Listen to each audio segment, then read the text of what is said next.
오종혁 국어TV. 반갑습니다. 예, 오종혁 국어입니다. 다음은 이제 서영은의 삼각돛이라는 작품입니다. 현대 소설이고요. 예, 삼각돛은 이제 그림에서 보시듯이 삼각형으로 된 돛이고요. 큰 돛에 보조구시를 한다고 합니다. 그래서 뱀머리에 달려 있다고 하네요. 자, 과연 어떠한 내용인지 기대가 됩니다. 자, 볼까요? 예, 첫 번째 부분은 이제 명훈과 국장의 갈등이다라고 이제 정리를 해봤습니다. 한편 명훈은 여전히 걸핏하면 이제 국장에게 불려갔다. 예, 국장이라는 건 이제 조직의 하나의 장이니까 예, 상사와 부하가 되겠죠, 그렇죠? 예. 젊은 국장은 젊대네요. 그럴싸한 트집을 잡아서 생떼를 쓰네요, 그렇죠? 틈만 나면 이제 번번이 자기가 더 먼저 흥분하면서 이제 괴롭히는, 그렇죠? 예, 그래서 직장 내 상사의 괴롭힘이다 좀 이야기를 해봤습니다. 요즘도 이런 문제가 많아서 많이 힘들어하는 그런 직장인들이 많은데 예, 과거에 이런 작품에도 보니까 그때도 있었네요. 그렇죠? 현재는 이제 직장 내 괴롭힘 방지법이 있어가지고요. 예, 철저하게 법으로 금하고 있는 겁니다. 그래서 이 당시에서는 이제 이 인물에 대해서 본다면 모순적이고 굉장히 비합리적인 인물의 부정적인 모습이 잘 드러난 거죠. 굉장히 인내력도 부족하죠. 예, 그럴 틈만 나면 먼저 흥분하잖아요. 그렇죠? 예, 이러한 인물의 성격이 드러난다라고 파악하시면 좋겠고요. 그러니까 이제 명언을 잘 모르는 이제 사람들이 뭐라 합니까? 이런 횟수가 이제 증가하니까 그죠? 명훈에게 무슨 결정 장애가 있나, 뭐 장애가 있나, 그죠? 예, 어떤 문제가 있는 게 아닌가라고 이제 오해를 하게 되겠죠, 그죠? 예, 그래서 명훈을 잘 모르는 동료들이 이제 명훈에 대해서 이제 오해를 하는, 그죠? 2차 가해가 되는 겁니다, 이런 것이, 그죠? 예, 그래서 이런 부분들이 안타깝게 명훈에게 지금 다가와 있는 그런 상황이네요. 자, 그러나 나는, 자, 나는이 나왔네요. 1인칭 서술자가 나왔죠? 등장인물이 나왔으니까 1인칭이고, 그쵸? 예, 서술을 하니까 1인칭 서술자 시점이 되는 거예요. 자, 국장이 그럼으로써 이제 관찰을 하고 있네요. 그쵸? 예, 관찰자 시점이 되겠네요. 오히려 명훈에게 진짜 잘못이 없다. 그쵸? 예, 그렇게 생트집을 잡고 이렇게 흥분하니까, 그쵸? 그 스스로 반증한다. 이거 반증이라는 것은 반대 논거를 증명한다는 얘기거든요. 그러니까 그 자기의 이러한 행동이 오히려 자기가 잘못됐다라는 것이 그냥 명백하게 드러난다는 얘기입니다. 그래서 명훈에 대한 설자 나의 긍정적 인식이 드러난 거고요. 자승자박이라는 한자성어가 또 떠오르네요. 그렇죠? 국장이 이러한 행동을 함으로써 자기가 잘못된 것을 오히려 드러내 보이는 그러한 그 상황이죠. 명훈은 자기 담당의 모든 것에 그렇죠? 여러 가지 책임을 다하는 것에 한결같이 열정을 쏟는 그러한 성실한 사람이에요. 그렇죠? 명훈의 성실한 성격, 정열적인 성격, 그리고 모든 일에 정성과 노력을 다하는 그러한 인품입니다. 그렇죠? 예, 대비되죠. 그럼에도 고전 산책에서와 같이 프로그램 이름 같아요. 그렇죠? 필자 쪽에 불가피한 사정으로 그렇죠? 예, 그러니까 이제 명훈의 책임이 아닌 거죠. 그렇죠? 그런 생기는 사고가 있다 하더라도 그럴 때마다 명훈은 그 사고가 지면에 노출되지 않도록 능력껏 그렇죠? 이게 한결같이 열정을 쏟으니까 또 능력껏 사전에 미봉책을 마련해. 미봉책이라는 건 이제 임시방편이라는 뜻인데요. 예, 대책을 세워 놓는다는 거죠. 그래서 그 이상은 누구에게 경우에도 능력 바뀔 것이다. 그렇죠? 예, 그러니까 자기의 한도에 있는 모든 일을 한결같이 열정을 쏟았기 때문에 그렇죠?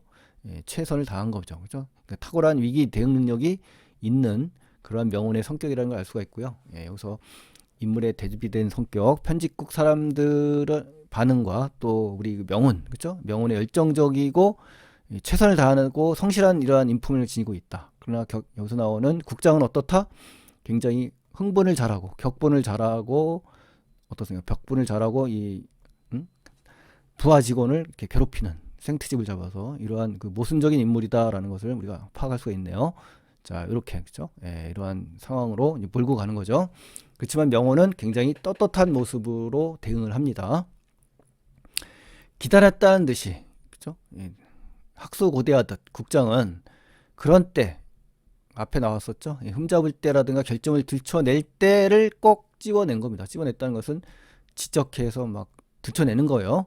그에겐 과정이 어떻게 됐든 무조건 결과만이 중요한 겁니다. 결과지상주의자라는 걸 알 수가 있고 인물의 부정적인 모습을 단적으로 드러내는 그러한 부분입니다. 그래서 일반적으로 이제 결과는 과정을 포함하고 있지만 과정은 결과를 내포하지 않기 때문에 결과가 소중하다고 이야기하거든요. 예, 근데 우리 국장도 과정을 무시하고 그렇죠? 결과만으로 사람을 대하는 모습을 우리가 알 수가 있습니다. 추궁하는 입장에서 그렇죠? 따지는 입장에서 그보다 더 유리한 고지는 없는 거죠. 그죠? 이러한 상황에서 추궁하는 입장에서는 당연히 이러한 것을 바탕으로 따질 수가 있고 혼낼 수가 있는 거죠. 그죠? 그래서 명운에 너그러우면서 견고한 침묵에 부딪힐 때마다 자신의 노여움이 무엇인지 떳떳함을 느끼고 떳떳하지 못함을 느끼고 그러한 자식을 불러일으키는 그가 증오스러웠는지도 모른다와 관련된 겁니다. 이 부분이. 예. 자, 그는 스스로 완벽주의자로, 그렇죠? 예, 완벽주의자. 여기서는 이제 결과지상주의자인 국장과는 또 두 번째 성격이 나온 겁니다. 그래서 자처한다는 거예요. 스스로 자기를 그런 사람으로 행동하고 처신하는 겁니다. 아셨죠? 예, 그래서 명호는 그의 앞에서, 그렇죠? 변명을 늘어놓거나, 그렇죠? 명호는 완전히 대비적이죠. 변명하거나 잘못을 남의 탓으로 이렇게 돌린 일이 한 번도 없는 듯했다. 이 관찰자 시점이기 때문에 시점에 한계가 있지만 그래도 어느 정도 이제 알고 있는 거죠. 서술자는 인물의 대비를 통해서 명훈의 이 바람직하고 긍정적인 모습을 잘 부각하고 있습니다. 자, 국장은 우리가 그랬던 것처럼, 그렇죠? 우리 그렇죠? 복수화자가 나왔는데요. 나와 또 뒤에 가면은 또 다른 인물이 나오니까 그때 한번 확인하죠. 그도 수치심을 황급히 비굴한 웃음으로 받고, 그죠? 내가 했던 것처럼 이 부끄러운 마음을 비굴한 웃음으로 이제 바꿔가지고 변명하고 남을 탓하게 만들고 싶었는지도 모른다. 그죠? 그러니까 명운의 이러한 성품과는 완전 대비되는 거죠. 그죠? 국장과 우리는 별반 다름없이 비겁하고 당당하지 못한 인물임을 스스로 드러낸 겁니다. 우리도. 국장은 테이블 넘어 멀뚱히 서 있는 명운이, 그죠? 멀뚱히 서 있던 명운을 보고, 그죠? 너그러우면서도 견고한 침묵에 부딪힐 때마다 자신의 노움이 무엇인지 떳떳하지 못함을 느끼고, 그죠? 그러한 자의식을 불러일으키는. 그러니까 설정 국장이 명운을 증오하는 이유가 바로 여기에 있다는 겁니다. 그죠? 그래서 그가 증오스러운지도 모른다. 이렇게 되는 겁니다.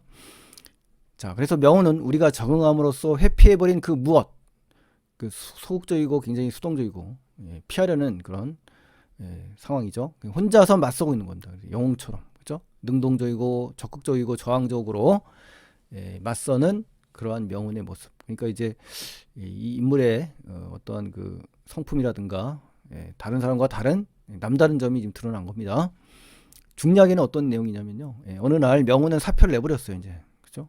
그리고 휘파람을 불고 사라져요. 그러니까 쫓겨나가는 게 아니라 미련 없이 홀가분하고 여유롭게 떠나는 인물의 모습을 알 수가 있는 거죠. 남은 사람들은 명운의 빈자리를 느끼게 된다. 그렇죠? 이제 이 사람의 그 역할, 그렇죠? 존재감이 드러나는 겁니다.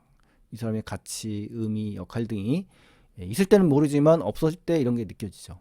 그래서 유일하게 버티던 이 떳떳한 사람의 존재가 사라지고 비겁한 사람들만 넘쳐나는 상황을 직시하게 되는 거죠. 그렇죠?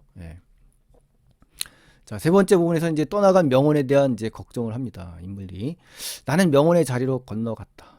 의자에 앉으려다가 하마터면 쓰러질 뻔했다.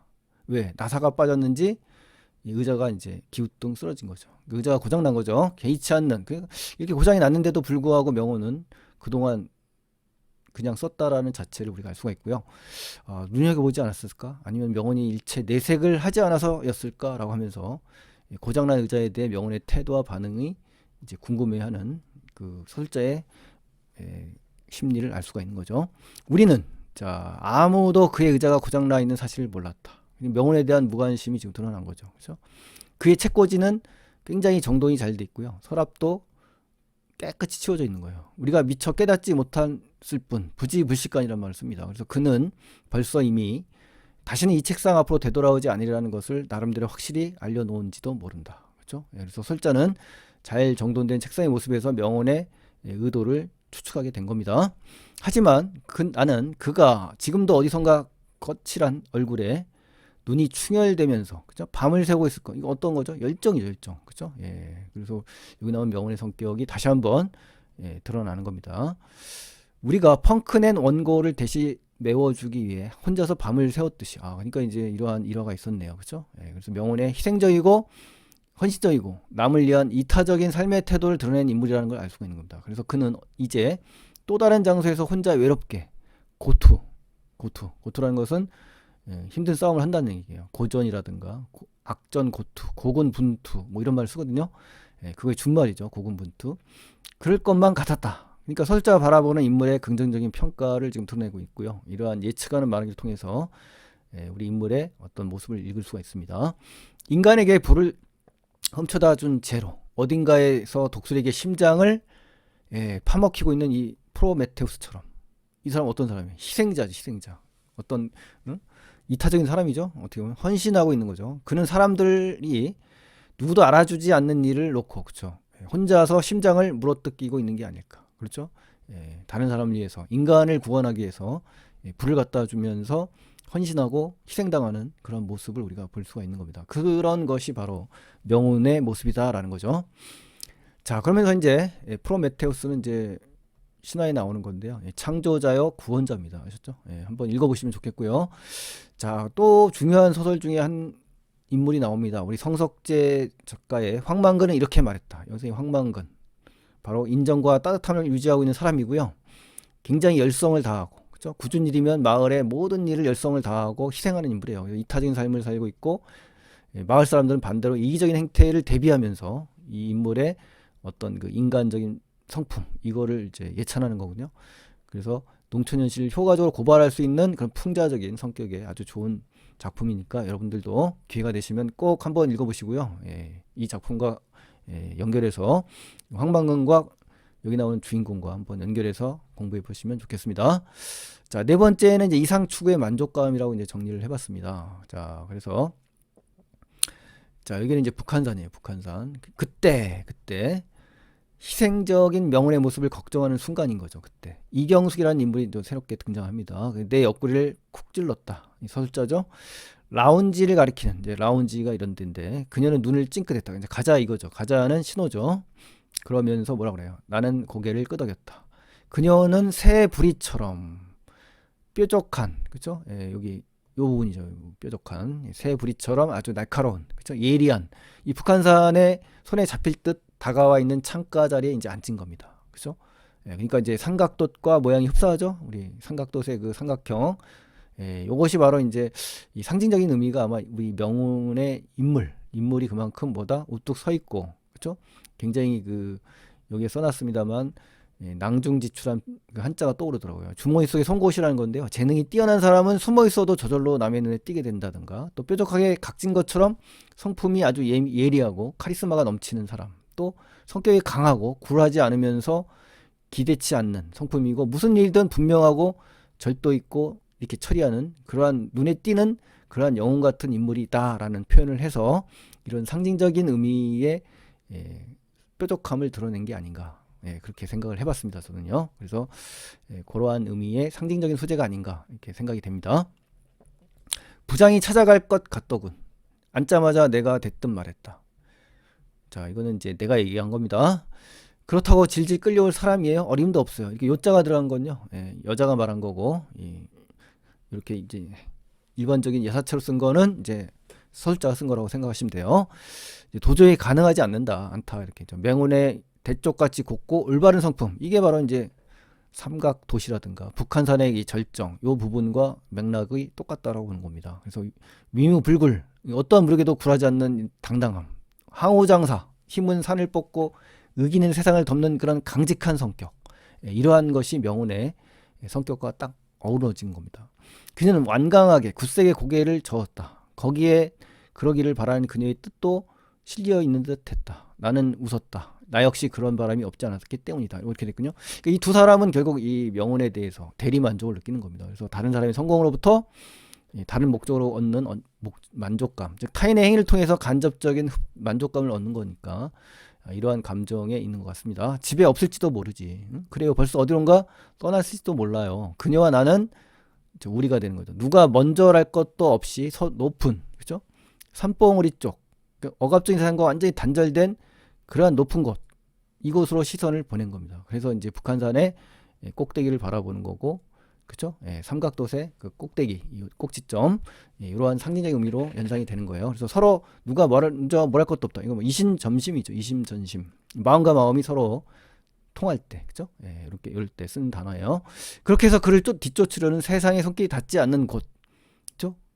산봉우리 쪽이죠. 산봉우리. 그래 그를 멀리 밀어내려는 듯이 발목에 반짝이는 띠를 채워준 자신의 새가 명운이죠. 명운, 그죠? 가능하면 이 세상 구석구석까지 날아다니기를 바라는, 자유롭고 이상적인 삶의 모습으로 살아가기를 바라는 거예요. 조류학자처럼, 그렇죠?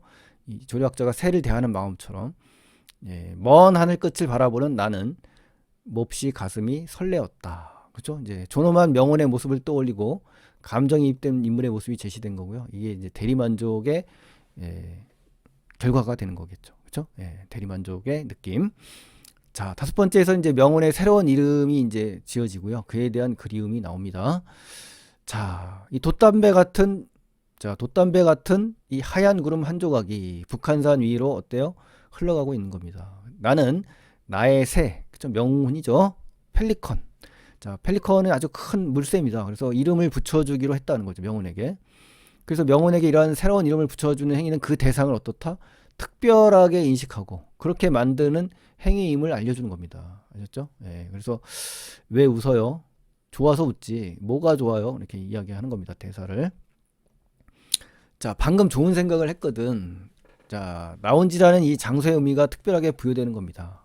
나는 앞으로 그 명언을 펠리컨이라고 부를 거야. 펠리컨 새. 그렇죠? 이 좋은 생각을 한 곳이 바로 이제 라운지가 되기 때문에 라운지는 바로 긍정적인 장소라고 할 수가 있습니다. 펠리컨 호는 어때요? 라고 이제 한술 더 떠서 이경수이 이야기하는 겁니다. 폭풍 속을 항해하는 배, 삼각도또 용골도, 용골은 이제 선박 바다에 중앙을 바치는 긴 제목입니다. 재임에 겨운 역사, 장사 모양, 죽자고 파도를 향해 달려드는 아주 저돌적인 측면을 얘기하는 겁니다. 그래서 뭐 우리 경숙의 입장에서 본다면 한술 더 뜬다 이거죠. 그죠? 이미 어느 정도 잘못되어 있는 일에 대해 한 단계 더 나아가서 훨씬 더 엉뚱하고 더 깊게 들어가는, 그죠? 어떻게 보면 점입 가경이라고도 할 수가 있습니다. 갈수록 점점 더 재미가 있어진다. 뭐 이런 측면에서요. 말은 어떨까? 달릴 때는 스스로 동맥을 깨물고 호흡을 돕는다는 이 한혈마. 이 한혈이라는 것은 피땀 흘릴 정도로 매우 빨리 달린다는 뜻이에요. 그래서 아라비아에서 나는 명마라고 하네요. 이 한혈마가. 자, 좋아요, 좋아요 하면서 펠리컨 하면서 반복을 하고 있습니다. 비유와 영탄, 그죠? 시어의 반복처럼 느껴지는 거죠. 그러니까 좋은 시 같아요라고 이경숙이 이야기하는 겁니다. 우리에게 감동과 깊은 울림을 주고, 그죠? 내용은 그렇고 비유와 영탄, 시어의 반복이 느껴지니까 마치 한 편의 시처럼 느껴지는 거죠, 그죠? 이경숙은 짐짓, 좋은 시를 외듯 일부러 이 말이에요. 일부러 좋은 시를 외듯 몇 번이고 되풀이했다. 이게 굉장히 흥이 나고 신바람이 나 있죠. 간접짓이라고 합니다. 이런 행동을 통해서 인물의 심리를 제시했기 때문에, 그죠? 여기가 라운지죠, 라운지. 이렇게 좋은 데인 줄 미처 몰랐군, 그죠? 설자에 나가 앞서 언급한 게 있죠. 방금 좋은 생각을 했거든이라는 표현이 있었죠. 요 부분과 이제 연결되면서 긍정적인 장소다라는 게 확실히 드러났습니다. 그래요. 그렇죠. 그래요. 소설자인 나의 생각에 공감하는 거죠. 역시 이심전심이라고 할 수가 있고요. 이경숙은 갑자기 숨을 죽이고 조용해졌어요. 경숙의 심리 변화가 드러나는 거고요. 명훈에 대한 그리움이 지금 드러난 겁니다. 어쩌면 그녀는 명훈에 대한 그리움을 먹는다는 것은 이제 간직한다는 얘기죠. 품고 촉촉한 그리움의 감성이라고 할 수가 있고요. 살찐다, 강해진다는 거죠. 뭐가요? 그리움이. 그렇죠? 있는지도 몰랐다라고 하면서 1인칭 관찰자의 시점으로 좀 이경숙의 심리를 추측하는 거니까 경숙을 보면서 느낀 서술자의 나의 생각이 비유적으로 드러났다라고 정리를 해봤습니다. 자, 여기서 이제 중요한 작품 김춘수의 꽃이라는 작품 여러분 많이 아실 텐데요. 이 꽃이 이제 떠오르는 이유는, 그렇죠? 존재의 본질을 인식하고 타인과 진정한 관계를 맺기를 소망하는 시가 이제 꽃이거든요. 그래서 우리 이 펠리컨이라는 이름을 지어줬잖아요. 이렇게 그 이름을 특별한 의미를 부여했기 때문에 김춘수의 꽃이라는 시를 가져온 겁니다. 그렇죠? 그래서 단지 그는 다만 몸짓에 지나지 않았지만 내가 그의 이름을 불러 주었을 때 그는 나에게로 와서 꽃이 되었다. 이게 딱 맞는 그 연결되는 시라 해서 연결을 가져왔습니다. 이 꽃은 중요하고 핵심적인 존재를 비유하고요. 의미나 가치, 중요성, 그렇죠? 이걸 상징하는 겁니다. 그래서 이 시가 이 작품과 아주 긴밀하게 연결되기 때문에 비교하면서 공부하시면 참 좋겠습니다.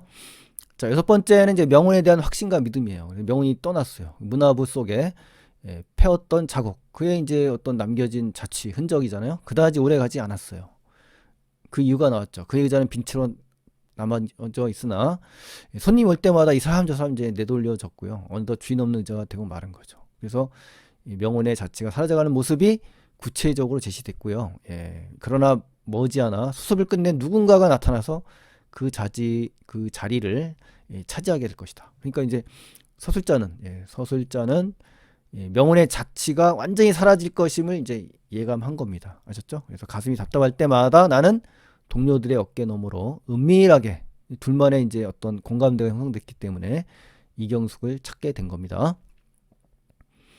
자, 그리고 이제 눈을 찡긋한 거예요. 이제 이경숙이 하듯이 자기도 똑같이, 그죠? 예. 그래서 신호를 경숙했던 행동으로 다시 이제 제시를 한 거죠. 예, 이때 이경숙이 내 어깨를 쿡 찔렀다라는 표현이 앞에서 나오거든요. 이 부분과 관련이 된 겁니다. 그렇죠? 예, 그러니까 서로 한번 했던 행동들이 나타나면서 서로 공감대를 형성해서 신호가 되는 거죠. 그렇죠? 나름대로의 암호가 된 거예요. 라운지에서 만난 우리는 한 잔의 커피를 앞에 두고 말없이 창밖을 내다봤어요. 그러면서 우리가 여기가 이렇게 좋은 데인 줄 미처 몰랐군이라는 대사가 있었죠. 앞에서요. 이유를 알 수가 있는 겁니다. 답답함을 해소하고 스트레스를 해소할 수 있는 그런 공간이 되고요. 우리는 가만히 있어도 그 침묵 속에, 그렇죠? 이미 서로 마음이 통했기 때문에 그가 가득 괴어들물, 그가 모여듦을 느낄 수 있는 겁니다. 그래서 명언에 대한 강한 그리움과 존재감이 이 대사 속에서 알 수가 있고요. 이 서술 속에서 알 수 있는 겁니다. 그래서 동병상련이라는 한자성어가 딱 맞는 것 같아요. 그러니까 이경숙과 설자인 나가 서로 같은 감정을 갖고 있는 거죠. 어느 순간 그녀가 혼잣말처럼 이제 독백하면서 중얼거렸어요. 뭐라고 했냐면 괜찮을까요? 비바람이 심한데 명언이 이제 겪을 시험과 고난을 얘기하는 거죠. 이 명언에 대한 경숙의 걱정과 근심이 잘 드러났고요. 그러면 이제 내가 뭐라고 했냐면 염려 마. 응? 경숙에 대한 나의 위로가 되고 펠리컨 새 큰 덩치에 걸맞게 힘이 아주 센 그런 존재잖아 하면서 자기 심장을 또 잘라서 그 피로써 버티는 한이 있더라도 끝내 그곳에 이르게 될 거야 라는 명언에 대한 나의 강한 믿음과 신념을 통해서 이경숙을 위로하고 마무리를 짓네요. 그렇죠? 자, 핵심 연예가 하시면 이제 주제는 인간적 존재 실존 회복에 대한 욕망이라고 적어봤고요. 비유적이고 추측적이면서 실존적인 또 긍정적이고 의지적인 그러한 성격이 드러나 있습니다. 자, 그러면 이제 오늘의 마지막 한마디 남기고 마치겠습니다. 해야 할 것을 하라. 모든 것은 타인의 행복을 위해서. 이타적인 삶을 얘기하죠. 동시에 특히 나의 행복을 위해서 말이다 하면서 톨스토이가 이야기를 했다고 합니다. 그래서 이 작품과 묘하게 떨어지는 것 같아서 한번 제시를 해봤고요. 여러분 이제 서영은의 삼각돈 듣느라고 고생을 많이 하셨고요. 공부 열심히 하셔서 좋은 성적 나시기 바랍니다. 자, 오늘 이만 뵙겠습니다. 안녕히 계십시오. 오종혁 국어TV